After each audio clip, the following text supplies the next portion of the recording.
Have you ever thought you had to be perfect to finally lose the weight for good? Like, if you slipped up even once, you may as well throw in the towel and start over again next Monday or next year. Imagine a version of weight loss where mistakes are a part of the plan, where willpower isn't the only option, and where joy, not punishment, is your fuel. You're listening to the Lose Weight for the Last Time podcast, where we free the moms so that they can lose weight for the last time and live their best lives for the first time, maybe ever. I'm your host, Laura Conley, certified life and weight loss coach. Today on the show, we're busting the biggest myths you've been taught about weight loss, myths that have been keeping you stuck and exhausted, like you have to be perfect, discipline equals punishment, the scale is your enemy, and more. Inside, you'll learn three key things. Number one, why real commitment includes making mistakes and showing up anyways. Number two, how to tap into a powerful alternative to willpower that actually lasts. And three, why losing weight can be fun. Yes, fun. And not a grueling, miserable experience. Plus, we'll unpack why the afternoon slump isn't inevitable and how you can finally stop beating yourself up and start building momentum. One B minus step at a time. So if you're ready to drop the shame, ditch the lies, and lose weight in a way that actually feels good, stick around for this episode of Lose Weight for the Last Time.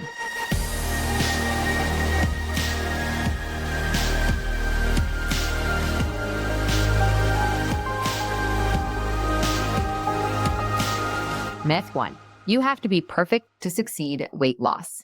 We have been taught in our culture the definition of commitment. And I think a lot of us are really clear on what it is, except for when it comes to our health and dieting and our plan. The definition of commitment is following through on what you say you will do. So many of us are so good at this when it comes to keeping our word with other people. Are you guys really good at keeping your word to the PTO mom, Karen at school, your husband, your partner, your friends? Probably really good at it. But we're not as great at keeping our word to ourselves. That's okay. We can learn the skill of keeping our word to ourselves. What else do you guys think? Doing what we say we're going to do, even when it's hard. Exactly. Good job. Being dedicated to something no matter what. Not stopping no matter what. Good job, you guys. Making a decision and making a plan of action, then doing it every day. Yes, these are so good. Not giving up if you have a setback. Yes, you guys all got it right. The definition of commitment, the way that I like to define commitment, is honoring your word, following through, doing what you say you will do, even when, this is the part we don't understand in weight loss, even when you make a mistake. Because so many of us have made mistakes and then thrown in the towel. And we've taught that we have to be perfect in order to lose weight for the last time. It's not true. Actually, we have to do the opposite. We have to do B minus work. So the definition of commitment is never giving up no matter what. And what is included in the no matter what? When you make a mistake. Every moment is a Monday morning. Every moment. The work is not in being perfect, you guys. The work is how quickly can I catch myself and get right back on. There's no wagon. We're just on the wagon forever for the rest of our lives. Or there's just no wagon. Myth two, willpower is a renewable resource. We've always only been shown two options when the cupcake arises. Option one, eat the cupcake. Option two, use willpower, fight the cupcake. Okay, I'm going to teach you guys a third way. You are going to start using what I call allow power. Now, what is allow power, you ask? Allow power actually might sound a little bit like willpower at first. Again, this is a practice. You're practicing losing weight for the last time. You're building the skill like you would anything else. And this is how it sounds. Of course you want a cupcake. Cupcakes are really good. Food industry is designed to get you to eat the cupcake. We know what the cupcake tastes like.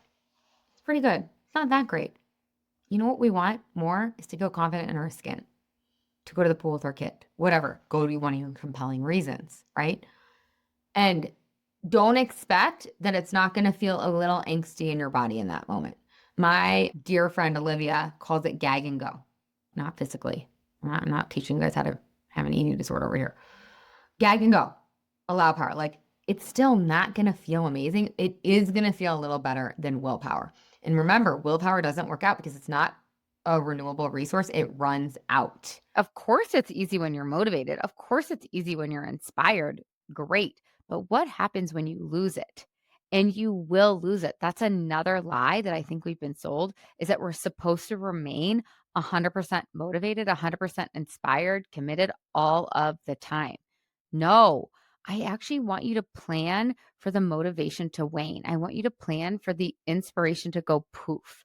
And then I want you to have safety nets in place to catch you, right? That's why my clients are so successful. I mean, not to toot my own horn, but to toot my own horn, is because what they've done for themselves is they put a safety net in place. They have put support, they've put help in place so that someone is there to catch them when they fall, because you will fall. So do yourself a favor and make safety nets, get them in place. I also want you to understand that you can follow through even when you don't feel like it. It's just a heavier lift, right? So I want you to plan. This is what's so funny about losing weight. It's like, come up with these grand plans. And then we think it's going to be like, we're all like motivated and excited. And then we think it's going to be like all rainbows and daisies. We forget that there's going to come a time, you guys, it's inevitable. There's going to come a time when you don't want to follow through on your word. The people that have what they want in life are the people that are able to follow through on their word when they don't feel like it. So, this is a muscle I want you to start building. Myth 3, if you want to lose weight, it means you don't love yourself. Wanting to lose weight doesn't mean I'm bad or wrong. It doesn't mean I don't love myself. It doesn't mean I don't accept my body. In fact, it's the opposite, right? So I just want to give you guys all permission. I just want to announce it out loud. I want to give you permission. You might even want to write it on a piece of paper. Maybe give it to yourself. Laura, give myself permission to want to lose weight. And I'm choosing to make it mean that this is an act of love. We are like shamed one way or the other. We're shamed for not weighing what we want in our culture. And then we're shamed for wanting to lose weight. It's crazy, crazy making. So I just want to give you permission. You're allowed to want to lose weight. It is safe to want to lose weight. It is safe to lose weight. You can do it. I promise you. And if you're like I was, for me, it was the greatest act of self-love that I've ever committed. I'm not even kidding, because of the journey that I had to go on, because of the way I had to treat myself when I made mistakes, the way I had to treat myself when the scale didn't say what I wanted it to say. Myth 4, the scale is evil. The scale is neutral. Can you imagine if you went to the doctor and you were like, oh, I don't want to see how tall I am? Right? A lot of us go to the doctor like, don't tell me my weight. Can you weigh me with my back to the scale? We're so afraid of the scale. But it's not actually the scale we're afraid of. What we're afraid of is what we're going to think about it. We're just afraid of ourselves, of our conditioning. We're afraid of what we're going to make that number mean. The scale, all the scale can measure is your gravitational pull, is your fat, is your muscles, is your organs, is your bones, tissue. That's it. Can't measure your worth, can't tell you if you're a failure, can't tell you anything other than that. And I actually like the scale, because if we're trying to lose weight, it will tell you if you're losing weight over time. Get the Happy Scale app. I love the Happy Scale app. It's so good because it aggregates the data. Now, I don't like you weighing yourself once a week, because what if you weigh yourself every Friday and it's the first Friday and you weigh 188, and then the next Friday you get on the scale and you weigh 188, but you actually lost 2 pounds, but you're getting your period that second Friday. You don't get to see that win. What a bummer. So I'm like giving you the cliff notes. I'm taking like a whole couple of weeks inside my program down to a couple of minutes. But the answer is, how do you want to feel today, regardless of the number? When you step on the scale and you do think a crap thought, what is that crap thought? Oh, this is never going to work. Oh, this sucks. Oh, why? It's so unfair. Those are just thoughts. It's not you, right? There's you and then there's your thoughts. Yeah, and I'm going to this in the yummy on me. It's totally separate. I teach you how to think inside. So again, Cliff Notes, you look at those. Am I a failure because I'm dehydrated and the scale's reading that back, right? The scale actually gives us a lot of good data, unless you're going to get like a DEXA scanner in your house and hire like a med tech to put you through that. Like the scale is the best measuring device. It is. It's telling you, are you getting to where you want to go? And if we can remain curious, it's actually great. Oh, I wonder why I'm not losing weight. Oh, maybe it's because I'm eating all the French fries. Maybe I'll add no French fries and keep them for a joy. Can you be a scientist? Can you treat this like a math equation? That's all it is. Myth 6. The afternoon slump is completely unavoidable. One of my biggest things I hated was how tired I was. And so I knew Yeah. if I ate healthier and I lost weight, like I would feel better and I would have more energy. But I am absolutely shocked at how much energy I have and how good I feel all day long. Like, I really Mm, thought the afternoon slump was a normal thing. Like, why don't we have yeah. siestas? Like, everyone Yeah. should have an afternoon nap. And now it's like, I don't want or need an afternoon nap. Like, I'm Mm, great all day long. I can play with my kids at the end of the day. And I mm. just didn't realize that that was possible. So Oh. that has been huge. Yeah, I feel so great in my body. And I just didn't realize like how good it would actually feel to Mm. have good energy. Myth 7. Weight loss has to be grueling and terrible. I would not say that medical school was fun. Like that was actually pretty miserable, but it Mm, was to get me where I ultimately wanted to be. And so I thought Mm. that's what this journey was going to be. I thought it was going to be a slog, but it Mm. was fun. Like I enjoyed listening to the calls. I enjoyed reading all the entries from the other yummy mummies. Like Mm. it's just fun. It's joyful. It's playful doing a lot of these exercises that you had us do. Mm. Yeah, I really enjoyed it, and I was not like, I didn't think it'd be miserable, but I just didn't think it would be as much fun as it was. I So love that. That is so fun because it's almost unbelievable actually that like this journey can be fun. Like weight loss can be fun. You rarely hear the words weight loss and fun in the same sentence. Right. And I think that's one of the reasons why it works is because it's not arduous. We're not just like desperate for the finish line. It's something that's easy most of the time and fun most of the time. And I think that I didn't really realize that. I'm actually, this is kind of a tangent, but thinking about it in terms of my marketing, in terms of like actually highlighting it, telling more people like, hey, this is fun, because Mhm. I think that's something that makes it unique. And I just kind of do it by accident because it's sort of a part of my You're just identity a is fun person. yeah. It's just fun. Myth 8. If you mess up on your plan, you should probably just start over. Real commitment is honoring your word no matter what. And in the no matter what is when you make a mistake and you eat off plan. You don't stop being committed. It's no matter what. We have been taught that we're supposed to be perfect when it comes to our plans. We are taught, and where does that get us? We have been taught that if we eat 7 Hershey Kisses followed by 2 handfuls of Cheddar Bunnies, that we just should start on January 1st or January 15th, 2026. No, or next Monday, or July 1st, or fill in the blank, whatever your brain does. Like after my birthday or after this season of all these events. Guys, if your life is busy with lots of events, don't lie to yourself. No, it's going to keep being busy with events. So, how do you want to navigate those events? Do you want to navigate them in a body that you love? In a body where you feel confident? I promise you, your life is not going to get less busy. It's not. I always tell my clients, I'm like, you want to do the yummy yummy method when your life is busy because that's your life, because then you have the tools to navigate your life. You want to be able to go on cruises. You want to be able to go on vacations. And this is a win-win. You want to feel your best on vacations and at home when you're like relaxed and maybe you don't have a lot of plans. Myth 9. Refusing food is rude. Our culture teaches us when somebody offers something to us, we should say yes. We don't want to be rude. Is it rude? I'm like, you have to be willing right? It's where you have to be willing to be a little bit of a weirdo. Like I always am eating like the tops of the pizza off the pizza. Such a psycho. No one cares. You have to be willing to be a little bit of a weirdo, and you have to be willing to give the culture's guilt back to the culture, because the culture has taught us that it is rude to say no. And I'm like, you want to know what's rude? Is disappointing my future self. She's going to be pissed at me later. That's rude, right? You have to be willing to disappoint someone else in order to appoint your future self.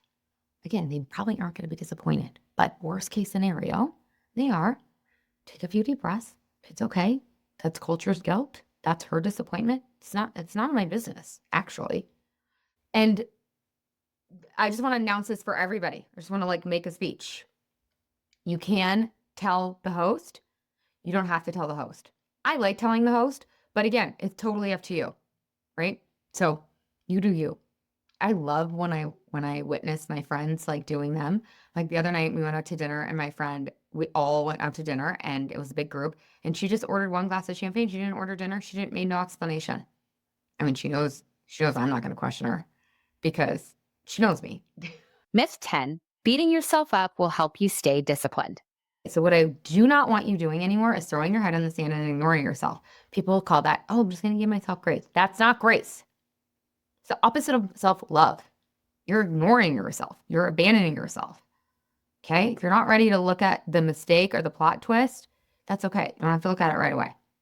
Don't beat yourself up. That doesn't work. We literally have all the proof in the world. Do we not? You guys, we have all the proof in the world. If you beating the crap out of yourself, feeling shame, feeling regretful, feeling guilty worked, it would work by now. Okay? So we have to try the third way. This is called look back with love. Okay, that's what I sort of just explained. I'm going to go into greater depth. So you notice there's been a plot twist. You've noticed that you've eaten off plan. You notice you've had the cupcake when you said you were going to have the cupcake. You probably, if you're practiced at beating yourself up, you probably will feel a wave of shame. That's okay with shame. It's a feeling. It's just a vibration in our body. You can feel shame. I realize I'm feeling a lot of shame right now. It's okay. That's a practice emotion. That's an emotion that I tend to feel after I eat something off plan. It's actually not necessary though. So what was going on there? This is look back with love. This is basically, do you guys know what this is? This is like doing obstacles and strategies after the fact so that you have the obstacle and strategy for the next time. Okay, so what was really going on for me there? Like what was happening? You can trick your brain to look back with love because you're not going to want to look back with love right at first. You're going to be like, oh God, no, head in the sand, way better option. I'll just do that. I'll look back with love like later, like tomorrow. Give yourself a couple breaths and then look back with love. There might be resistance when you first try it. That's okay. Resistance is not a problem. What I want you to like, the carrot I want you to give yourself is like, hey, we can learn something about ourselves. And therefore, every time we learn, my friend Sarah, she calls it a buried treasure. Every time we learn from the plot twist or the mistake, we find a buried treasure that is integral, that is so important for our goal. We literally can't get to our goal unless we go get those buried treasures, unless we look back with love. Okay. So sell yourself on this practice a little bit. Looking back with love is all it is what was going on for me. Why did I eat the cupcake? Oh, I ate the cupcake because I wanted a reward at the end of a really hard day. I was really stressed. My kids were temper tantruming all day. I sat in traffic. My boss was being an a-hole. My husband didn't take out the trash, whatever. And I just felt like I deserved it. Like I just wanted a freaking reward, just something good in my day. Sound like your brain? Anybody? I'm not saying you don't deserve a reward. You do. Let's just reward you in a way that's got a net positive, or at least a net neutral, not a net negative. We know that if we keep eating cupcakes, we can't weigh what we want, and therefore you get to decide. That's not me. It's a net negative. So what was going on for me there? Oh, okay, that makes sense. Wow, I get it now, right? That's emotional hunger. Totally normal, not wrong, not bad. You're not doing heroin. Don't be mad at yourself. You're using a cupcake. Not the worst crutch. It's not the worst. It's not the worst drug. It's not. Okay. Oh, I just really wanted a reward.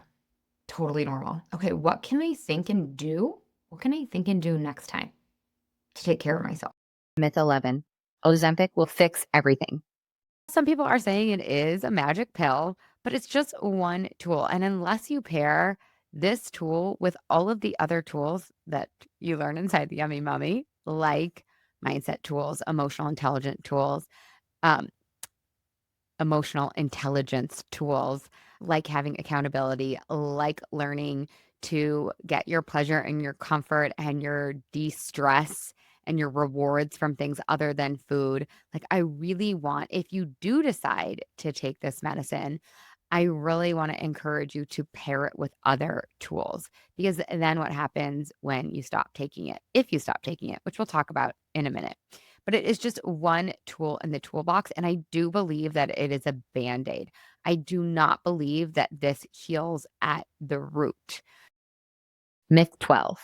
Discipline equals punishment. What do you guys think of when I say the word discipline? We usually think of like punishment. We usually don't like that word. So the meaning of the word discipline is to teach. That's the root of it. Isn't that cool? So consistency, structure. So think about your kids. If you guys have kids, if you don't have kids, it doesn't matter. This still applies. P.S. You don't have to be a mom of humans to be a yummy mummy. Just want to like announce that. So if you have kids, even if you don't, this works with like animals too. It works with like other relationships, but let's just go with kids. There's so much data and so much research out there now. If you want to help your kids to change their behavior so that they can be like functioning humans in our world, how are we supposed to discipline them? Do you guys know? So my kids, let's do like a real-time example. I've got Phoenix, he's 4, he's a boy. We've got Luna, she's 6. She's a girl. Okay? Phoenix is physical.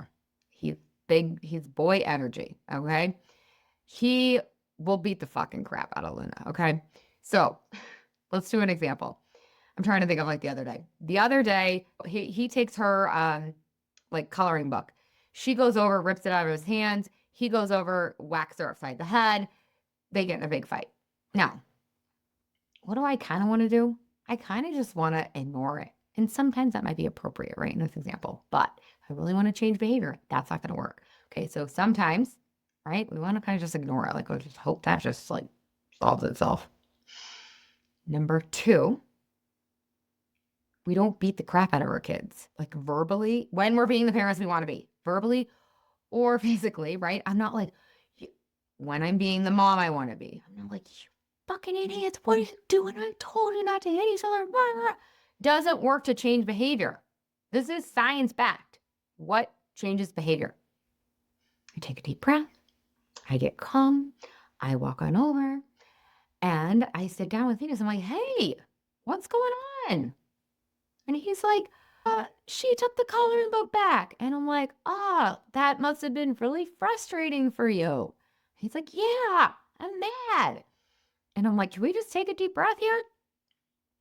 Once he gets calmed down, I can actually talk to him. And I can be like, hey, it's okay to be frustrated. It's okay to be mad. It's okay to be annoyed. It's not okay to hit.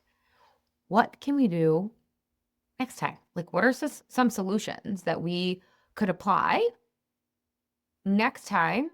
You guys getting a tip. Next time she takes the coloring book back, he's like, I could use my words. I could call you over. I could, and I have to, he's still little, so I have to help him come up with strategies to overcome the obstacle, right? So I have to help him to think of ways. This is going to work way better when he's calm and he's not feeling ashamed. He does feel ashamed. So sometimes I'll go back like a half an hour later to help him. You guys, this takes 30 seconds. So what I do not want you doing anymore is throwing your head in the sand and ignoring yourself. People call that, oh, I'm just going to give myself grace. That's not grace. It's the opposite of self-love. You're ignoring yourself. You're abandoning yourself. Okay? If you're not ready to look at the mistake or the plot twist. Myth 13. Feelings are the same as facts. Circumstance. What is a circumstance? Okay, think about this for yourself. A circumstance is really just anything outside of us. It's an external fact. When you are doing a model, when you are filling out a model, I want you to just put facts in this line, in the circumstance line. So, for example, a circumstance could be I weighed 168 this morning, right? Not, let me tell you what a circumstance is not. I am so fat. I gained so much weight. It's not working. I hate this. That's not a circumstance. A circumstance is the scale said 168 when I stepped on it. And you could really even simplify that down to just saying 168, right? So you put 168. It's just a fact. And by the way, you guys, it's a neutral fact, okay? Circumstances are things that are outside of ourselves. For this very moment, circumstances are things that most likely we can't control. Now, can we control them as we journey forward? Yes, totally. Of course, you can control 168 if you want to.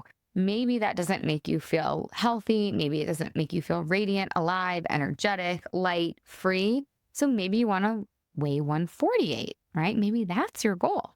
Okay, so 168, that is a circumstance. Another circumstance could be my husband didn't take out the trash this morning.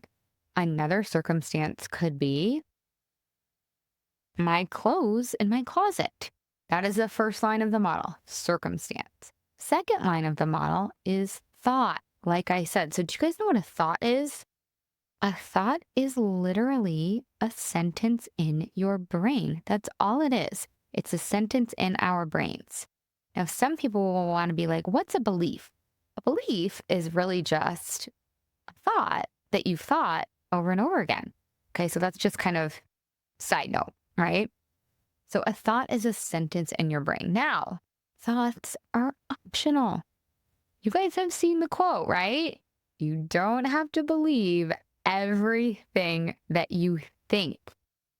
I love to think about thought work and looking at my thoughts like I'm Marie Kondoing out my closet.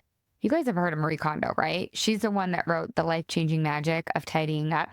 And she recommends that you empty out your closet, right? You take every single item of clothing, you put it in a big pile on the floor. You pick up each piece of clothing, you hold it, you touch it, you say to yourself, does this spark joy?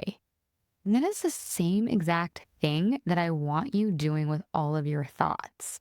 I want you picking up each thought and thinking, hey, now I don't want you asking, does this spark joy? Because sometimes we're going to think thoughts that we want to keep, right? That we want to put back in the closet, that we don't want to give away to Goodwill, that are just useful, right? They don't necessarily have to spark joy. Great. If they're sparking joy, go for it. But I want you pulling out every thought that you think, holding it up. Is it useful? Does this serve me? What did you guys think of this episode? I would love to hear from you. Please rate, review, and follow the show. You guys have no idea, as a small business owner, how much that helps. If you're on YouTube, comment, subscribe. We would love to have you in our world. Thank you from the bottom of my heart. I hope this episode inspired you and helped you. And I hope you have the best week ever. Ciao, ciao.